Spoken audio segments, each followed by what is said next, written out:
Incentivo fiscal ou desincentivo?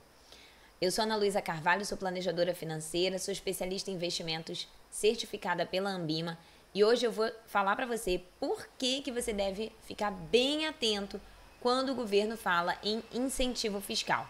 Incentivo fiscal é quando o governo cobra menos imposto de um determinado setor ou categoria para permitir que ele se desenvolva mais. Mas atenção!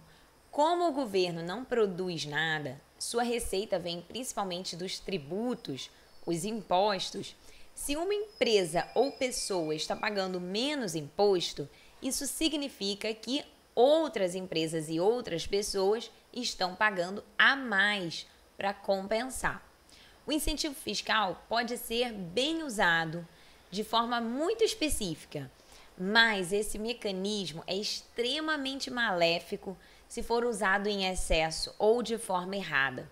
Vou trazer alguns exemplos com explicações bem simplificadas, apenas para que se possa entender a dinâmica. Em geral, os mercados se desenvolvem, evoluem, se corrigem e se equilibram sozinhos em prol da sociedade. Até porque o mercado é formado pelas pessoas. O Estado, ele precisa dar as garantias básicas, e isso não é pouca coisa. Segurança, criar leis justas, ter um sistema de justiça eficiente, entre muitas outras coisas. O papel de fiscalizar o cumprimento de algumas regras também deve estar na mão do poder público. Agora, quando é identificado que criou-se uma distorção no mercado e que o próprio mercado não consegue resolver sozinho, e isso está prejudicando a sociedade, aí sim é que o Estado precisa interferir de modo a reequilibrar a situação.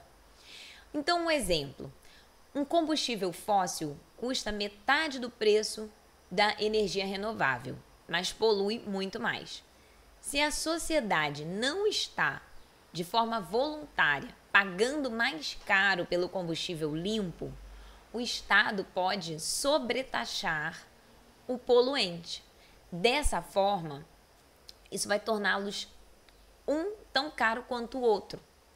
Eles vão ter preços semelhantes. E aí as pessoas vão ter duas opções com preços semelhantes, sendo que uma delas é menos poluente. É capaz da sociedade começar a consumir o combustível renovável e assim reduzir a poluição. Mas não se esqueça, a sociedade vai pagar mais caro por isso. E eu acho correto, porque a poluição atinge a todos e no longo prazo ela pode inviabilizar a nossa vida. Outro exemplo é o de pessoas com deficiência, que têm um custo de vida mais alto, seja porque necessitam de terapias, tratamentos, ou um transporte adaptado, ou qualquer outro argumento. Porém, o mercado naturalmente não vai pagar salários mais altos do que a média para as pessoas com deficiência. O Estado pode, então, isentar essas pessoas do pagamento de impostos, mas não se esqueça, essas isenções vão ser compensadas pelos impostos pagos pelas outras pessoas. Ou seja, a sociedade vai dividir o custo financeiro que apenas as pessoas com deficiência carregariam por conta da condição. Eu acho correto, porque ninguém escolhe ter uma deficiência e isso nem sempre, na maioria das vezes, não é passível de se mudar.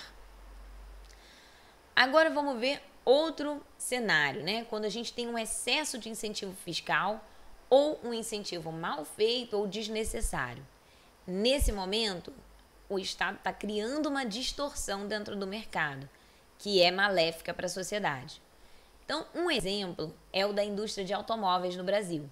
Há décadas que esse é o setor que mais recebe, que recebe muitos incentivos. Ele é um dos setores que mais recebe incentivos fiscais. Pode ser, por exemplo, desoneração, quando o governo deixa de cobrar um imposto de um segmento, ou restrição aos produtos importados, que aí você diminui a concorrência. Mas qual que é o resultado que a gente colheu de todos esses anos de incentivo fiscal para a indústria de automóveis?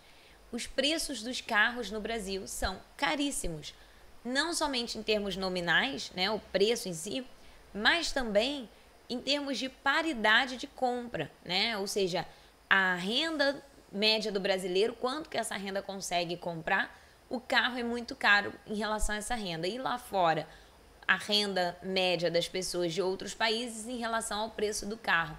Normalmente, você vai ver tanto em países emergentes quanto em países desenvolvidos, os preços dos carros não são tão caros quanto aqui no Brasil. Então, esse é o resultado que a gente alcançou. E toda vez que a gente fala em cortar esses incentivos, o setor grita dizendo que precisa dos incentivos para proteger os empregos.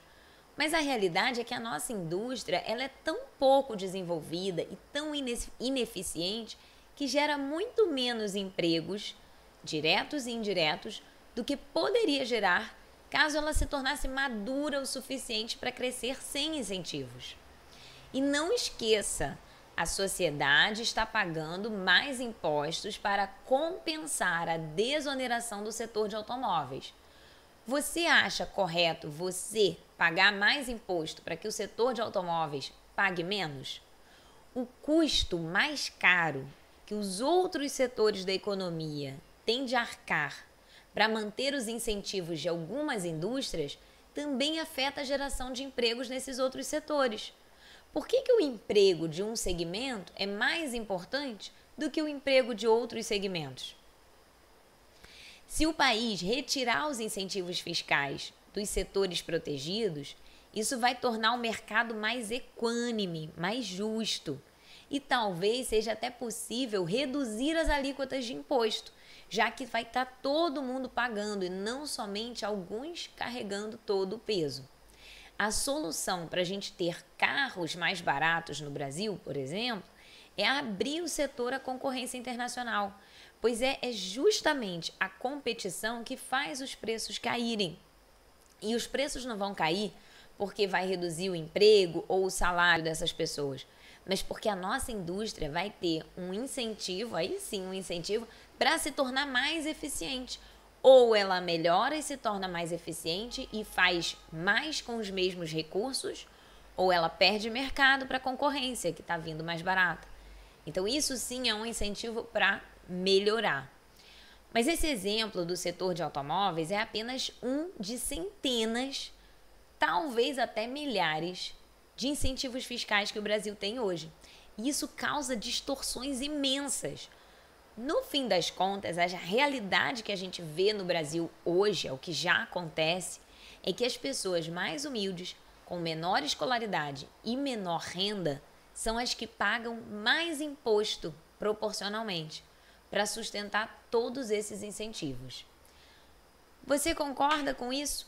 Se não concorda, ou se concorda, coloca o seu comentário aqui, que é sempre importante a gente escutar a opinião do outro também, mesmo que seja diferente. E deixa o seu like aqui no canal.